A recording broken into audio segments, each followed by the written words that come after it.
It's a global sound of peace. लेकिन जिस तरह की सिचुएशन हम अपने कंट्री में या अपने सिटी में देख रहे हैं, चाहे वो फिल्म इंडस्ट्री से जुड़ी हो, अभी जो 2-3 कंट्रोवर्सीज आए, आपको लगता है वाकई में अपने यहाँ पर शांति है? शांति का प्रचार करने में क्या मुसीबत है आप? हम तो केवल शांति का प्रचार कर रहे हैं। आज का बहुत ही माना हुआ दिन है। बापूजी को श्रद्धांजलि हम दे रहे हैं और शांति की बात है। अमित जी आदाब। आदाब। मैं काफ़ी मंत्रमुग्ध हुई आपका परफॉर्मेंस देखकर। गाया तो आपने कई बार है, लेकिन आज लाइव ऑडियंस के सामने आपने जी पहली बार गाया, तो कैसा रहा? मैं भी इतना ही घबराया हुआ हूँ जितना कि आप। हमको गाना वाना आता नहीं है, हमने ना कभी सीखा है, लेकिन ये आदेश श्रीवास्तव के यहाँ हम जाते आते रहते हैं और बस ऐसे ही बैठे बैठे कुछ ना कुछ बन जाता है। आमिर जी, कुछ 2 लाइन अगर आप हमें सुना दें। अरे अभी इतना गाया, अभी कहाँ है? वो हम रिकॉर्ड नहीं करते, हमें अलाउ नहीं था। तो अभी इसका वीडियो बनेगा, उसको आपको दे देंगे। जी, आपका प्यार म्यूजिक की तरफ? हाँ, संगीत तो सबके लिए अच्छा होता है। आत्मा जो है वो परमात्मा से जुड़ती है, ऐसा माना गया है। और जब सही सुर लगता है तो वैसा ही होता है, एक तार जो है वो बंध जाता है। लता जी को जब आप गाते हुए सुनते हैं तो ऐसा लगता है कि एक ऐसा तार बंध गया है जो आत्मा को परमात्मा से जोड़ता है। तो सुर का एक हमेशा एक बहुत ही बड़ा महत्व है। हमें जी, आप जब भी कोई गाना गाते हैं हमेशा लोग से बहुत मतलब मन में एकदम हो जाता है, लोग उसको रखते भी हैं। आप फिल्मों की बात करें, एल्बम की बात करें, आपकी आवाज़ भी कॉपी करके लोग गाना गाते हैं, उसके बारे में क्या कहना चाहेंगे? अरे कोई कॉपी नहीं करता हमारी आवाज़, बल्कि मैं उनसे कहता हूँ कि भैया हमारे जैसा गा दो हमारी आवाज़ में। अपना सुदेश जी हैं, उन्होंने हमारे बड़ी सहायता की है, बच गए हम उनकी वजह से। आज गांधी जी की पुण्यतिथि है और आपको लगता है कि आज हमारे समाज में आज जो हमारे आसपास गांधी जी जो आदर्श हैं अभी भी जिंदा है? देखिए, ये सोचना कि ज़िंदा है या नहीं ये सवाल नहीं, हमें उसे ज़िंदा रखना है। और जब तक हम अपने मन के अंदर इस ख्याल को नहीं लाएंगे कि शांति बनी रहे, जो कुछ भी गांधी जी ने हमको सिखाया पढ़ाया, अपने जो आदर्श वो हमें दे के गए, उनका हमें पालन करना चाहिए। लेकिन हमें बोलते रहना चाहिए। ऐसा मान लेना कि ऐसा हो नहीं रहा है और तो कुछ नहीं करें, ये भी गलत हो। तो इसलिए समाज के लिए ये बेहतर है कि हम लोग सोचें, और यदि ऐसे कार्यक्रमों के द्वारा हम इसका प्रचार कर सकते हैं तो मैं ऐसा मानता हूँ कि इसमें भलाई है, इसमें बुराई तो है।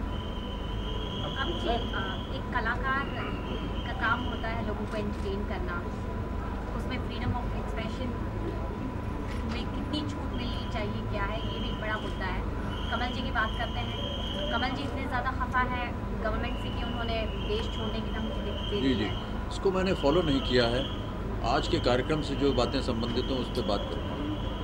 अमित जी, अगर संगीत की बात की जाए तो जहाँ पर आप एलियन म्यूज़िक के यहाँ पर आए थे तो लता दीदी ने कहा था कि आपके कुछ कविताएं जो जी बाबूजी की कविताएं चुनकर दोनों साथ में गाना चाहते हैं, तो कुछ हुआ है? ये उनकी उदारता है, उनका बड़प्पन है, उनका स्नेह और प्यार है और उनका आशीर्वाद है हमारे प्रति, उसका मैं बहुत आभारी हूँ। लेकिन कहाँ लता जी और कहाँ मैं, ये तो अद्भुत बात हो जाएगी। हाँ, कई बार लता जी ने अपनी भावनाएं व्यक्त की हैं कि वो बाबूजी की रचनाएं जो हैं उनको वो संगीतबद्ध करना चाहती हैं, स्वयं गाना चाहती हैं। और मेरे लिए तो बड़ा सौभाग्य होगा, कभी कोई रचेगा उसको, हम चाहेंगे कि लता जी उसको। अमित जी, आपकी आवाज़ के हम सभी कायल हैं, आप किसकी आवाज़ के आज कायल हो गए? यहाँ पे 20 सिंगर्स ने परफॉर्म किया, जितने थे सब के सब। मेरा तो बड़ा मन किया कि मैं जा कर के ऑडियंस में बैठूं, लेकिन कुछ इजाज़त नहीं दी गई। तो जैसे कि मैंने कहा, देखिए कोई भी जो सुर ताल से जिसका संबंध होता है वो बहुत ही, मैं ऐसा मानता हूँ, ईश्वर के बहुत करीब होता है। एक ये ईश्वर की देन है कि आपके अंदर उसने सुर ताल वगैरह डाल दी। और जो कोई भी इसका अध्ययन करते हैं या जो इसको प्रस्तुत करते हैं हमारे सामने, उनके लिए मेरे मन के अंदर इतना मान और सम्मान है और आदर है कि मैं सबको, जितने भी आज लोगों ने आज कार्यक्रम किया, उन सब की मैं बहुत बहुत शुक्रगुजार हूँ, तारीफ़ करता हूँ, क्योंकि उन सब के अंदर ऐसे गुण हैं जो कि कुछ आम आदमियों में नहीं होते और मुझ में नहीं है। और लेकिन एक पहचान होती है कभी इंसान, सबके अंदर एक पहचान होती है। आपके अंदर भी पहचान होगी। जब आप सही सुर सुनेंगे तो आपको पता चल जाएगा कि ये सही सुर है। गलत सुर हो जाएगा तो आप दर पकड़ लेंगे, नहीं यहाँ कुछ गड़बड़ है। ये ईश्वर की देन है हम सबके अंदर। कुछ लोग उसे जागृत करते हैं और फिर उसकी प्रस्तुति करते हैं, तो बहुत अच्छा लगता है सब सुन करके। तो जितने भी आज के कार्यक्रम में जितने भी परफॉर्मेंस थे उन सबको मैं पसंद करता हूँ और सबको बहुत बहुत धन्यवाद देता हूँ कि आज का उनके कार्यक्रम हमारे साथ किया। अमित जी, थोड़ी देर पहले मैंने आपसे सवाल पूछा था साथ में, तो आपने कहा था कि आप थोड़े से नर्वस थे, जैसे मैं अभी आपके सामने घबरा रही हूँ। नहीं, मैं आपसे ज़्यादा घबराता हूँ। मैं जानना चाहूँगी कि कब आपका मनोबल बढ़ा और ऐसे लगा मनोबल तो देखिए, मैं अन्य कलाकारों के लिए नहीं कह सकता हूँ, लेकिन मेरा मनोबल तो प्रतिदिन बहुत झोलझाल रहता है उसमें। मनोबल कभी बना नहीं, केवल इतना था कि मुझे लगाव है इस काम में और मुझे लगा कि मैं ये काम कर सकता हूँ। कैसे करूँगा, क्यों करूँगा, कब करूँगा, इसका हमें कोई अनुमान नहीं था। लेकिन जब एक बार कैमरा के सामने जाते हैं तो कहीं ना कहीं से वो एक प्रेरणा मिल जाती है, एक मनोबल बंध जाता है। पहले से कभी ऐसा नहीं होता है, लेकिन जब कैमरा चल पड़ता है तो न जाने कैसे क्या है वो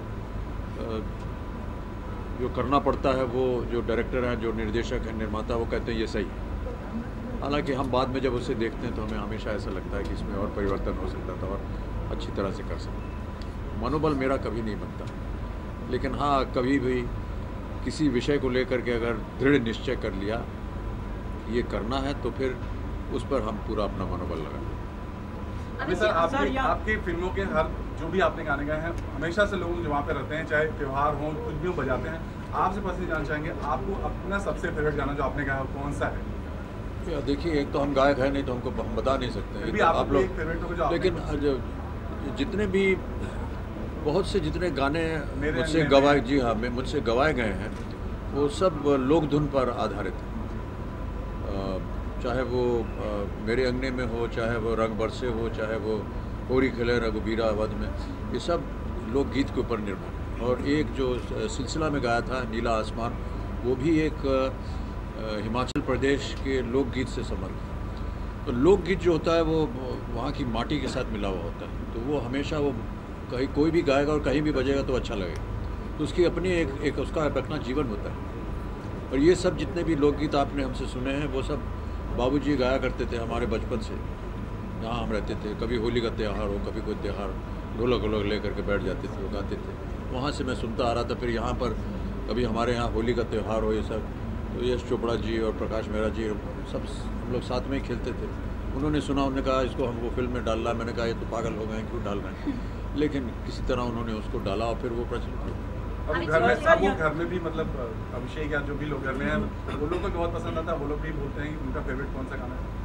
अब ये तो उन्हीं से पूछिए आप, हमें। यंगर जनरेशन के लिए आप एक इंस्पिरेशन रहे हैं सर, तो यंगर जनरेशन के लिए आप एक इंस्पिरेशन रहे हैं सर, तो आज के दिन आप क्या मैसेज देना चाहेंगे यंगर जनरेशन को?